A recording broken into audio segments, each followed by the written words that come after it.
Bueno, como seguíamos hablando con respecto de las manifestaciones clínicas que se pueden llegar a encontrar,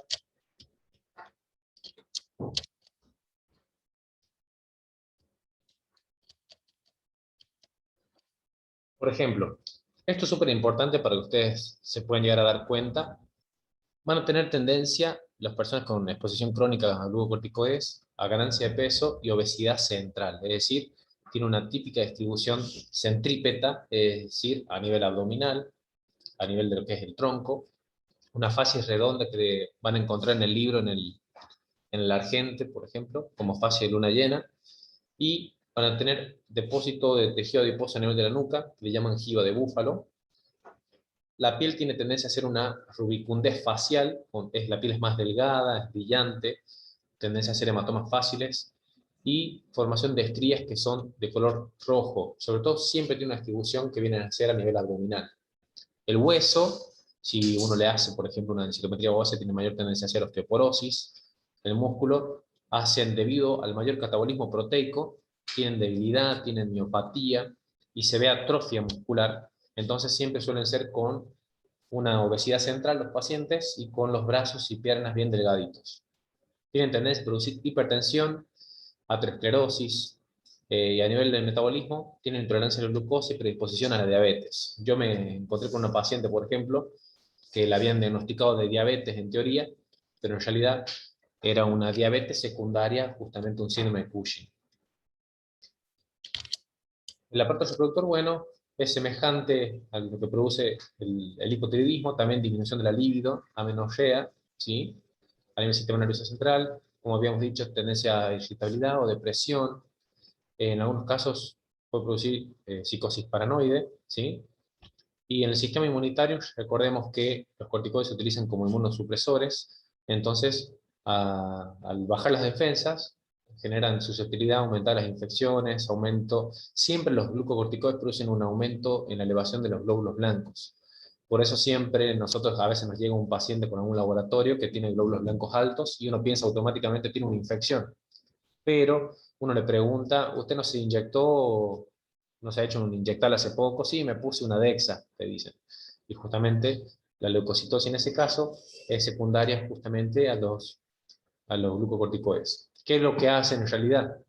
No es que haya mayor producción de glóbulos blancos, sino que siempre los glucocorticoides generan una liberación del pool de glóbulos blancos que se encuentran almacenados en los vasos sanguíneos, por eso generaría leucocitosis. Y tienen estos pacientes también hipercoagulabilidad con riesgo aumentado de las trombosis, embolia pulmonar, súper importante, que esto lo vamos a ver para el cuarto parcial.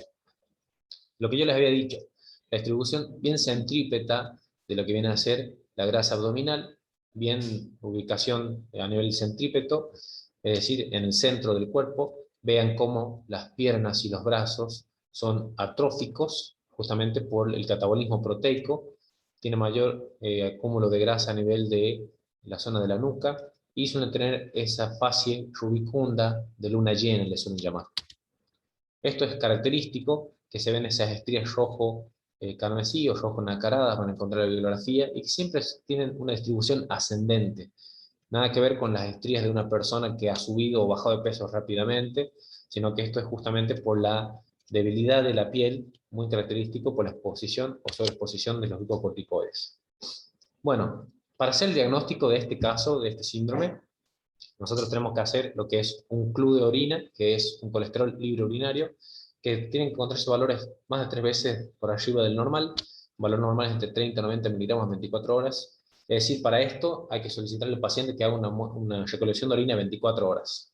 Cuando el paciente está internado a veces es fácil, pero si el paciente está ambulatorio, depende de la responsabilidad del paciente que el estudio salga bien. Dentro de lo que viene a ser las pruebas de estudios, nosotros hacemos lo que se llama el test de Nugent o la prueba de la dexametasona. Es decir, yo le tengo que dosar al paciente a las 8 de la mañana lo que es el valor de cortisol.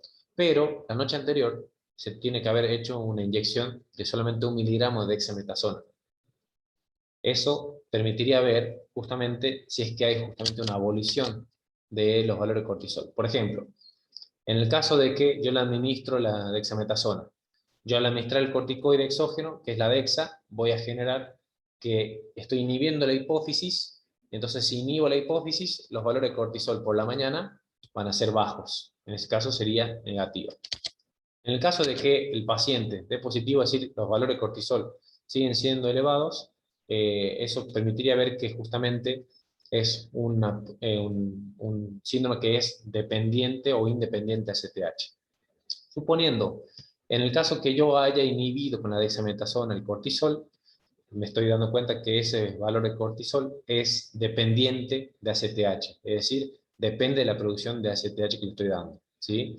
Pero si los valores son muy elevados, esa producción de cortisol es independiente, es decir, no depende de la ACTH endógena del organismo. Para hacer diagnóstico diferencial, también se hace justamente, para poder identificar completamente el síndrome, solicitar el ACTH en el plasma, ¿sí?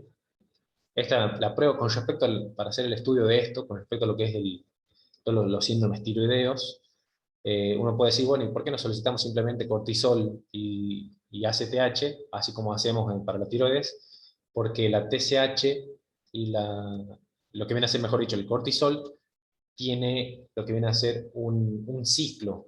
Generalmente suele elevarse los valores de cortisol solamente por la mañana y alrededor de las 5 de la tarde. Tiene un ciclo que suele ser una curva bimodal.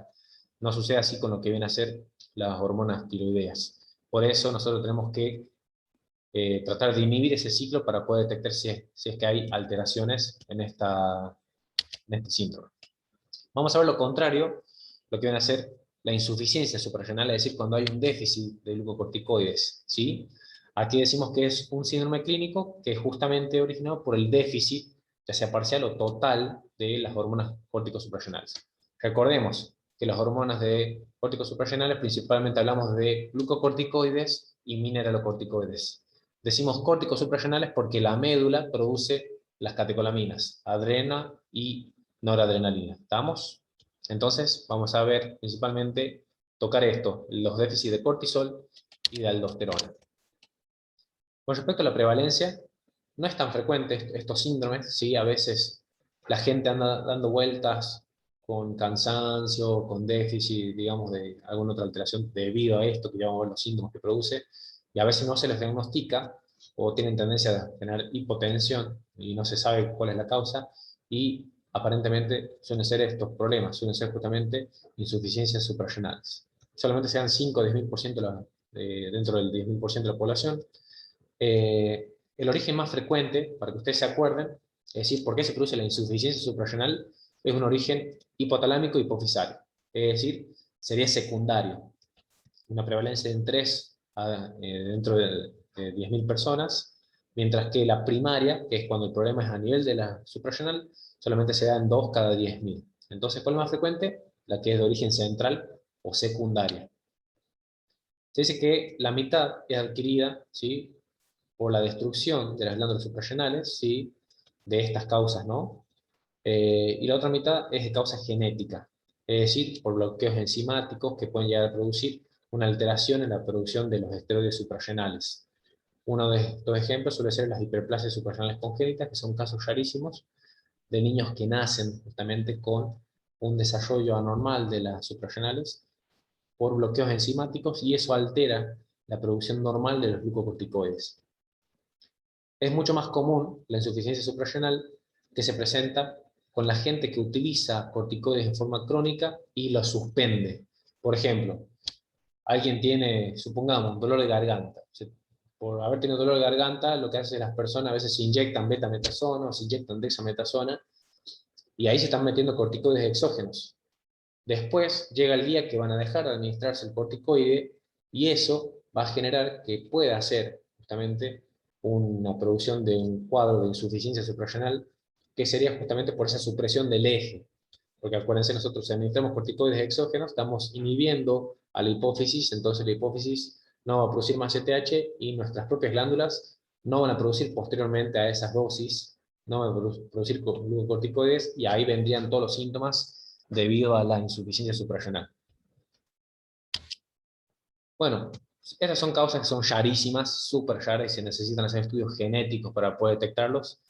Pero con respecto a los síndromes pluriglandulares, lo pensamos, si el paciente se presenta justamente con todos síntomas de hipofunción suprarrenal, y si está asociado, por ejemplo, a otras alteraciones como ser el hipoparatiroidismo, que es alteración de los niveles de calcio y fósforo, nos vamos a dar cuenta de esto, y también por detección de los niveles de paratormona.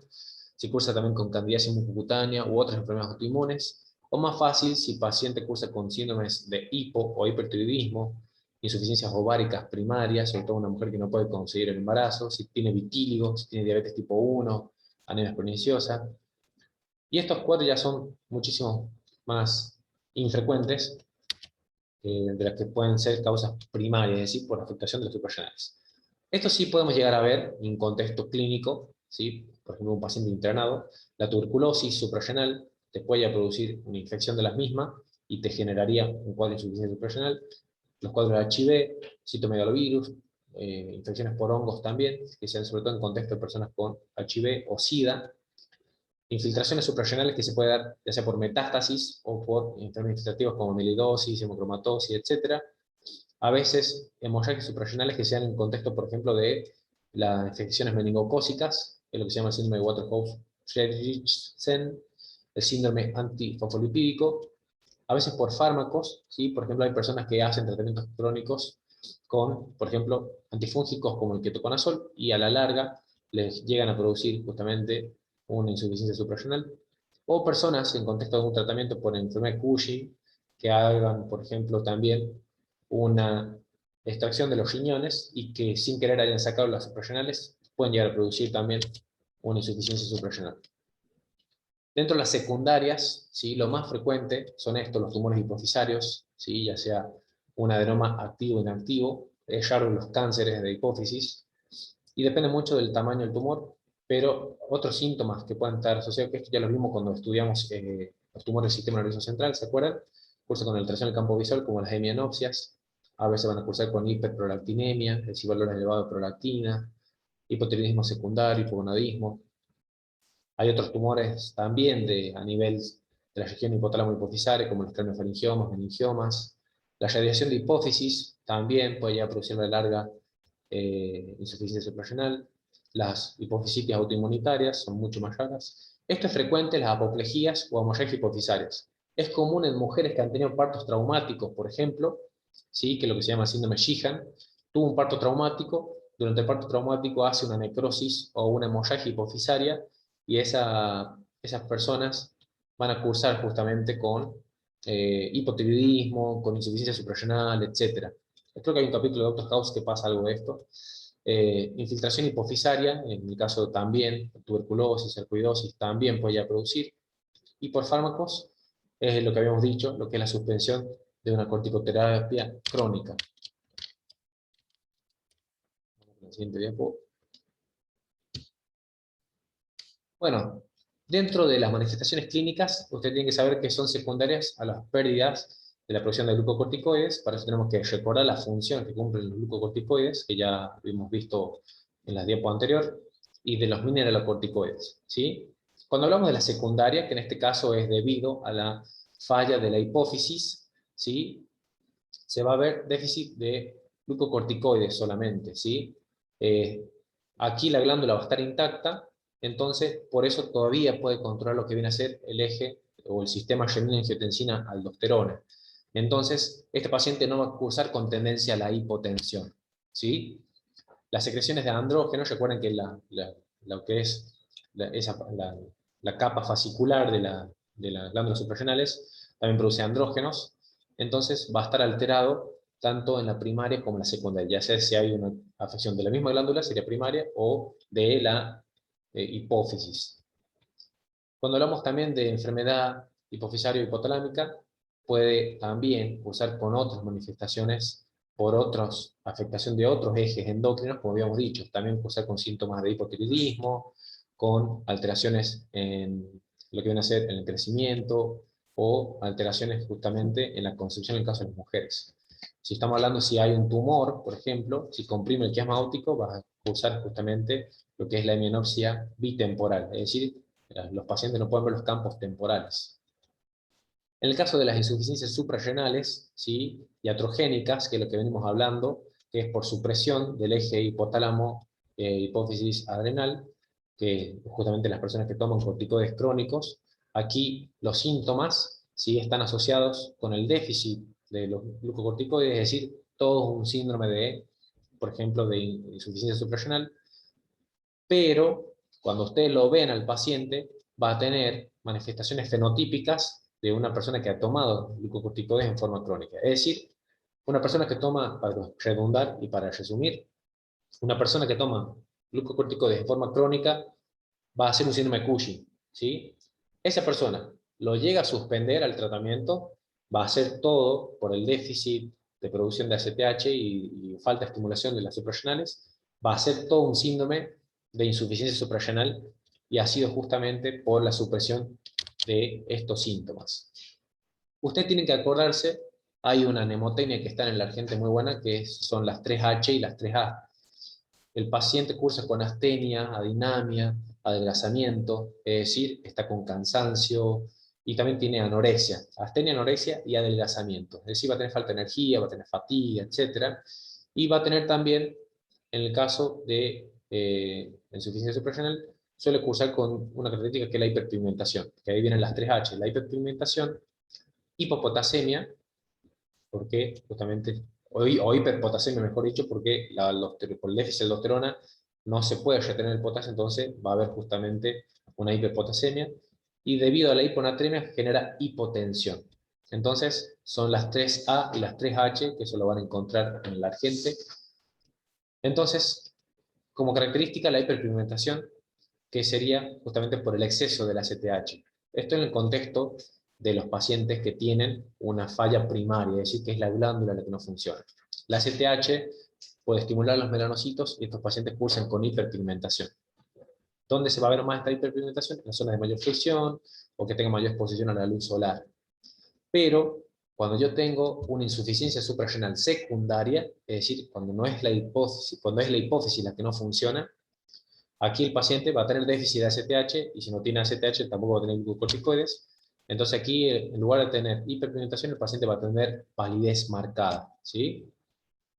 La hiponatremia es una característica en los pacientes que tienen insuficiencia suprarrenal, ¿sí? Y lo identificamos hasta en el 80% de los pacientes. Y la hiperpotasemia se puede presentar solamente en el 40% al momento del diagnóstico. Y esto recuerden que está relacionado con la aldosterona. Recuerden, la aldosterona retiene sodio y excreta potasio, para que ustedes recuerden. Entonces, se va a activar la aldosterona, recordando en el contexto de una activación del sistema renina-angiotensina-aldosterona. Imagínense una persona que está con una deshidratación severa o que tiene una hemorragia masiva. Ahí se activa todo el sistema renina-angiotensina-aldosterona, hace mayor vasoconstricción para tratar de mantener la tensión arterial, aumenta el sodio para tratar de mantener la volemia.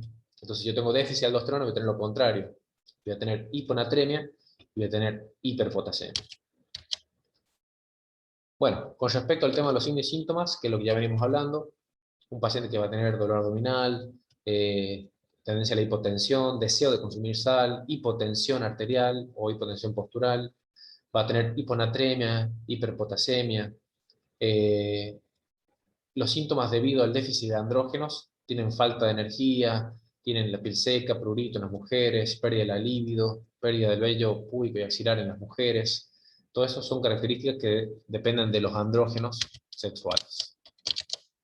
Bueno, súper importante, cuando hacemos el diagnóstico, nosotros tenemos que ver que el paciente va a presentar, por un lado, leucocitosis, ¿sí?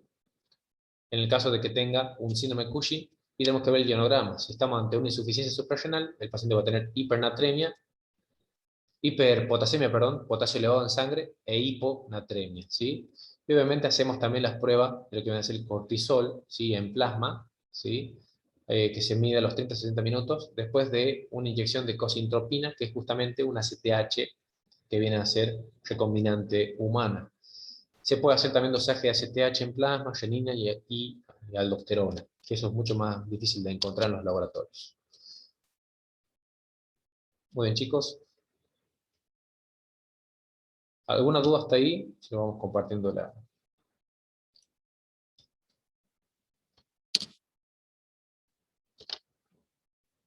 Vamos a ver ya las últimas temáticas. Lo que viene a ser súper importante, súper frecuente, lo que viene a ser diabetes mellitus. Bueno, Sabemos que lo que viene a ser la diabetes es un síndrome bastante frecuente, súper frecuente, y hoy en día uno de los principales factores de riesgo en las personas que tienen COVID-19, ¿sí? Porque la mayoría de las personas que están internadas tienen diabetes, hipertensión u obesidad. Usted tiene que saber que es un síndrome metabólico. La diabetes, básicamente, tienen que relacionarlo porque el paciente que tiene diabetes tiene hiperglucemias, ¿sí? Entonces, esa hiperglucemia condiciona que haya glucosuria, es decir, orina, tanta glucosa porque se sobrepasa el umbral de retención de glucosa. Debido a la falta de insulina que no se puede metabolizar la glucosa, es como que las células tienen un hambre, entonces por eso genera lo que viene a ser polifagia, polidipsia debido a la deshidratación por la glucosuria, orina mucho, genera poliuria, y obviamente se altera el metabolismo de lípidos y proteínas. A su vez, tiene un síndrome vascular, porque va a cursar con macroangiopatías y microangiopatías, que van a afectar todos los órganos, corazón, a nivel circulación cerebral, a nivel periférico, los riñones y la retina, que son los órganos blancos que afectan la diabetes. Y obviamente tiene un síndrome neuropático, puede ser autonómico y periférico. Ustedes tienen que saber que tenemos básicamente dos tipos de diabetes, la diabetes tipo 1, que es autoinmune. Aquí el paciente no produce nada, pero nada de insulina, y es porque hay destrucción de las células beta pancreáticas. Las células beta, recuerden, son las que van a producir insulina, y se desencadena porque hay una exposición ambiental en individuos con predisposición genética, es decir, son genéticamente predispuestos a que haya esta destrucción autoinmune de las células beta pancreáticas. Esto va a aparecer en la infancia o adolescencia, es decir, este no es hereditario, pero sí está relacionado con los antígenos de complejo de antígeno leucocitario humano, ¿sí? Los antígenos de mayor, complejo de mayor compatibilidad, como los HLA-DR3 y DR4. Los anticuerpos que se pueden estar presentes en estos pacientes son del tipo ICAS o IAAS, y podemos tener otros tipos de anticuerpos, ¿sí? Como el GAS65, IA2, etc. Son los anticuerpos que se pueden solicitar a la hora de hacer el estudio de los pacientes que tengan esto. Un segundito. Muy bien. Dentro de lo que es la diabetes tipo 2, sabemos que la diabetes tipo 2 es lo que le llaman insulino requiriente, ¿sí? No es una persona que dependa de la insulina sí o sí.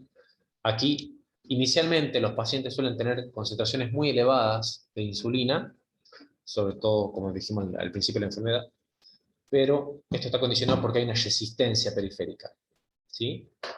Y ahí también hay aumento de producción de glucosa a nivel hepático, y justo esto va a tratar de generar que haya un intento para normalizar las glucemias, ¿sí? ¿Cuál es el principal factor de riesgo para la diabetes tipo 2? La obesidad. ¿Sí? La obesidad y el aumento del tejido adiposo son los principales determinantes de que produzcan la resistencia a la insulina, ¿sí? Ambos, ¿sí?, se asocian con algunos factores genéticos, pero involucran mucho lo que viene a ser la dieta, el ejercicio y el estilo de vida, ¿sí? Es decir, una persona que no hace ejercicio, que no tiene una dieta consumo adecuado, por ejemplo, de frutas, verduras, consume muchos hidratos de carbono y tiene algunos hábitos que pueden ser perjudiciales, esa persona tiene mucha predisposición a desarrollar diabetes. Diferencias que usted tiene que saber: los diabéticos tipo 1, ¿sí?, siempre se dan en personas jóvenes, menos de 30 años, suelen ser en niños, adolescentes. Los tipo 2 se dan después de los 30 años, y sepan que cada vez, debido a los malos hábitos alimenticios de la gente, pueden llegar a presentarse incluso antes. Los diabéticos tipo 1 no tienen obesidad asociada, mientras que la obesidad siempre está asociada en el diabetes tipo 2. Hay personas que bajan de peso, se convierten en delgados, por así decirlo, y se curan de la diabetes tipo 2.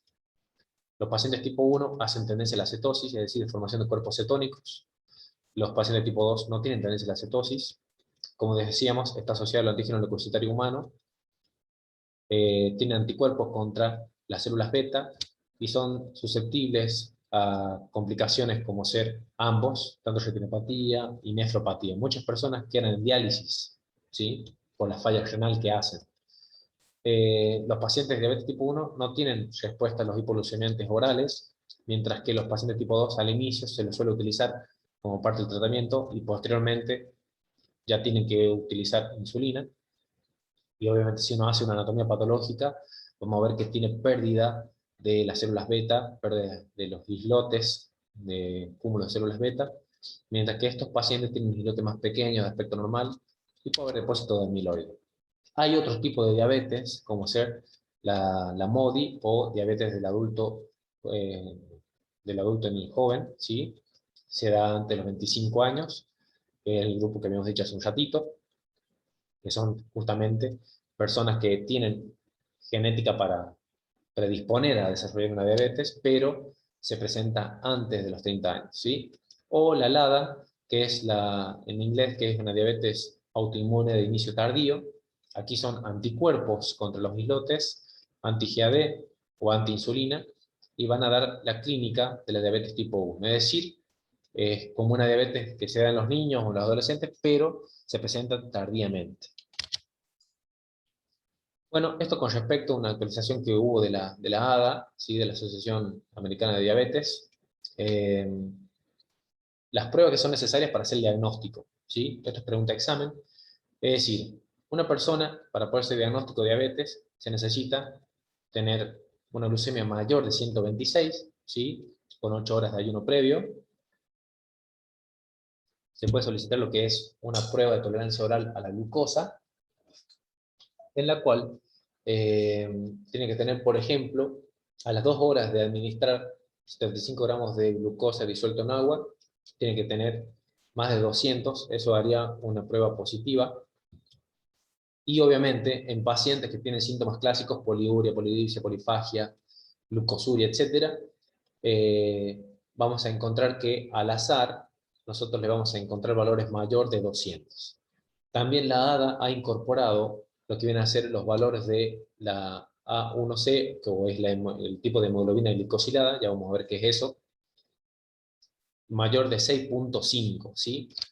La hemoglobina glicosilada, para que ustedes sepan, es debido al exceso de glucosa en sangre, la hemoglobina, ¿sí? El componente de la oxigenación de los glóbulos rojos, la hemoglobina lo que va a generar es que se va a producir algo que se llama una prueba o un proceso de glucosilación no enzimática, es decir, la glucosa se une a la hemoglobina por un proceso no enzimático debido a los excesos de los valores de glucosa en sangre, y eso se va a detectar justamente en lo que viene a ser esta prueba, que es la detección de la hemoglobina glicosilada.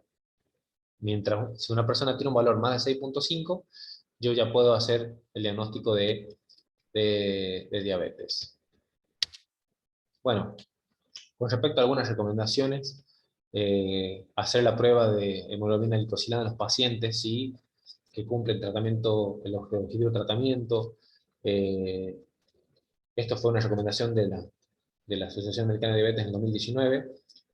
Se recomendaban hacer no solamente las pruebas de glucosa en ayunas, sino solamente las pruebas de hemoglobina glicosilada. Bueno, para ir repasando esto, ustedes saben que los síntomas, ya lo habíamos dicho, poliuria, polidipsia, polifagia, esto van a generar que haya hipotensión ortostática, deshidratación, los pacientes van a cursar con debilidad, pérdida de peso, y en el caso de los pacientes que hagan diabetes tipo 1, tienen tendencia a hacer cetoacidosis, que es un cuadro en el cual el pH de la sangre puede bajar justamente por la formación de cuerpos cetónicos, entonces hacen la cetoacidosis diabética, cursan con acidosis metabólica, con un descenso del pH y un descenso del bicarbonato.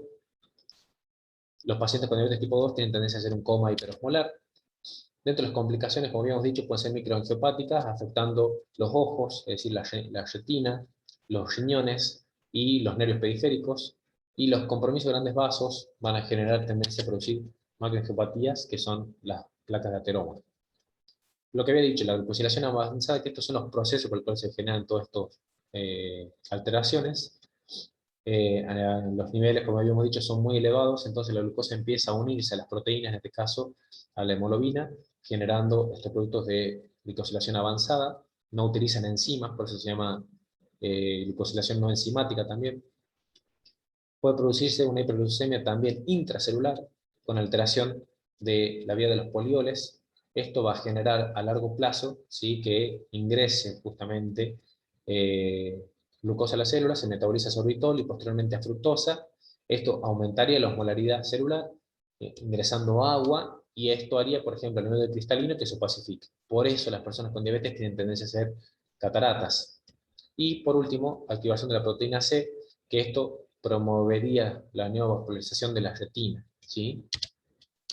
Dentro de la neuropatía diabética, sepan que se produce como resultado de la isquemia, ¿sí? Recuerden que cada vaso sanguíneo a su vez es irrigado, porque es la vasa vasorum, entonces afecta la microvasculatura, y esto va a generar, por ejemplo, también afectando la vasa nervorum, produciendo también polineuropatía simétrica, ¿sí?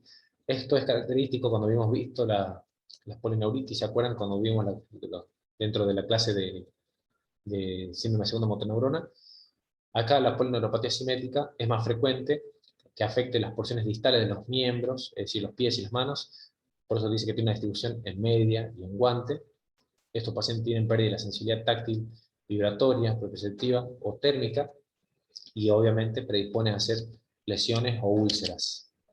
La radiculopatía se afecta con mayor frecuencia en las raíces nerviosas, desde L2 hasta L4, va a producir debilidad, atrofia de los miembros. Es común entonces que cuando usted vean a los pacientes diabéticos que hagan atrofia de los miembros y falta de fuerza en los miembros inferiores, se debe justamente a esto. Y esto es lo que le decía con respecto a la neuropatía, lo que puede llegar a producir a largo plazo. Esto es lo que le llaman el clásico pie de Charcot, se alteran justamente los sitios de apoyo, y obviamente la falta de sensibilidad, las lesiones a repetición, generan que se formen úlceras, infecciones. Acá ya vemos que se le ha amputado el primer dedo del pie, y son pacientes que si no se protegen los pies, si no usan medias blancas para identificar las lesiones, ni se van a dar cuenta que están lesionados, que se lastiman, y a largo plazo pueden justamente lesionarse los pies y los miembros inferiores. Bueno, por último vamos a tocar esto, otro trastorno metabólico, lo que es la gota, ¿sí? Que se debe justamente a la precipitación. Es por niveles elevados de ácido úrico, ¿sí? El ácido úrico precipita formando estos cristales de uratos monosódicos a nivel de los tejidos, principalmente en las articulaciones, generando artritis, ¿sí? Y puede llegar a afectar lo que viene a ser una sola articulación, por eso se dice que es monoarticular, y la primera articulación que suele ser afectada es la metatarsofalángica. Bueno, las causas es porque puede haber una disminución de la excreción renal, ¿sí? Sobre todo en los pacientes que utilizan diuréticos. Puede ser que haya un aumento en la producción, sobre todo en ciertas enfermedades hematológicas como las leucemias. Pueden llegar a generar valores elevados de ácido úrico. Por eso parte del tratamiento de estos pacientes es administrar justamente un uricosúrico para que elimine el ácido úrico. Es súper común en las personas que consumen, por ejemplo, muchas carnes o muchas mollejas, etcétera, ¿sí? Pueden llegar a producir lo que son las achuras también, ¿sí? El hígado, los riñones, etcétera, aumento en la producción de ácido úrico, y este ácido úrico justamente se precipita formando cristales que se va a depositar en los tejidos que no tienen vascularización, como los cartílagos, sobre todo como los tendones, los ligamentos, etcétera, y en algunos casos puede llegar a depositarse en el parénquima de algunos órganos, como es el riñón, generando litos o cálculos. Bueno, la clínica, la artritis gotosa, sí, va a comenzar como dolores agudos, a veces un dolor muy fuerte, muy intenso. Como dijimos, puede afectar la articulación metatarsofalángicas del primer dedo del pie, que es lo que le llaman podagra, vamos a ver una imagen. Puede afectar también rodillas, tobillos, muñecas, y obviamente la clínica se presenta con la tetra de Celso: inflamación, rubor, calor, dolor, sensibilidad a la presión, y en algunos casos la cursan de forma crónica, cursando deformidad y limitación articular. Con respecto al diagnóstico, nosotros tenemos que sospecharlo en un paciente que tiene una artritis monoarticular o oligoarticular, sobre todo en pacientes ancianos y que tengan factores de riesgo. Muchas veces los pacientes ingresan por una artritis y se suele hacer una punción, y se puede obtener un líquido, ¿sí? Esto lo hemos hecho, por ejemplo, hace un par de años en el hospital, en un caso clínico, un paciente, se obtiene un líquido, porque a veces las artritis suele hacerse diagnóstico diferencial con artritis séptica, entonces se hace una toma de muestra líquido, y se ve un líquido que tiene cultivos negativos, es aséptico, pero está elevado su conteo celular, y se puede llegar a visualizar los cristales. Este es la clásica podara, afectando la primera articulación metatarsofalágica. Yo he visto también en pacientes que afectaba el dedo pulgar, por ejemplo, de la mano derecha, por ejemplo. A ese paciente se le ha hecho, por ejemplo, una artrocentesis, se le ha tomado una muestra, y se ha visto que es un líquido que no está infectado. Bueno, unas palabritas con respecto a esto que forma parte de lo que viene a ser esta bolilla, y para que podamos entender un poquito lo que son los contextos tumorales, ¿sí? Lo que hablamos de neoplasias, ¿sí? Es un desarrollo anormal de tejidos, ¿sí?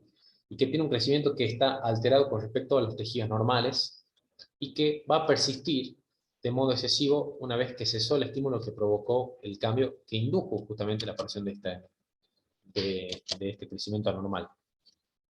Y algo que hablamos siempre son los tumores, si son benignos o si son malignos, porque tienen diferentes características. Por ejemplo, un tumor benigno tiene que ser expansivo, crecer hacia afuera, mientras que los malignos infiltran. Estos son lentos, estos son rápidos. Los benignos tienen una evolución que suele ser más pausada, mientras que estos pacientes que tienen tumores malignos tienen que tener un crecimiento rápido, continuo. Macroscópicamente son un tejido que es muy parecido al tejido normal, bordes bien delimitados, mientras que los malignos es impreciso, los bordes son muy difíciles de controlarlos, de regularlos. Si los vamos a ver en la microscopía, lo que es la formación del tejido es muy parecido al propio, mientras que los malignos tienen células atípicas. Los benignos nunca van a dar metástasis, mientras que los malignos sí van a dar metástasis. Pequeño dato para que ustedes sepan, todos los tumores llevan el sufijo OMA de acuerdo al tejido donde se organizó, ¿sí? De ahí vemos que puede haber tejidos que sean epiteliales o de origen mesenquimático, de ahí vendrían los que son los carcinomas, y de ahí vendrían los que son los sarcomas, ¿sí? Entonces, de esta forma, ustedes van a saber cuándo vamos a encontrar un tejido o un tumor dependiendo de dicho tejido. Por ejemplo, si tengo un adenoma pulmón, hablamos de un adenocarcinoma. Si hablamos, por ejemplo, del músculo liso, ¿sí? Aquí ya son mesenquimáticos, es un leiomioma si sería benigno, leiomiosarcoma si sería maligno. De músculo estriado son rhabdomyosarcomas, que estos son los más difíciles de saber, de acordarse. Y de meninges, como ser meningioma, y el nombre se denominaría meningioma maligno. Bueno, chicos.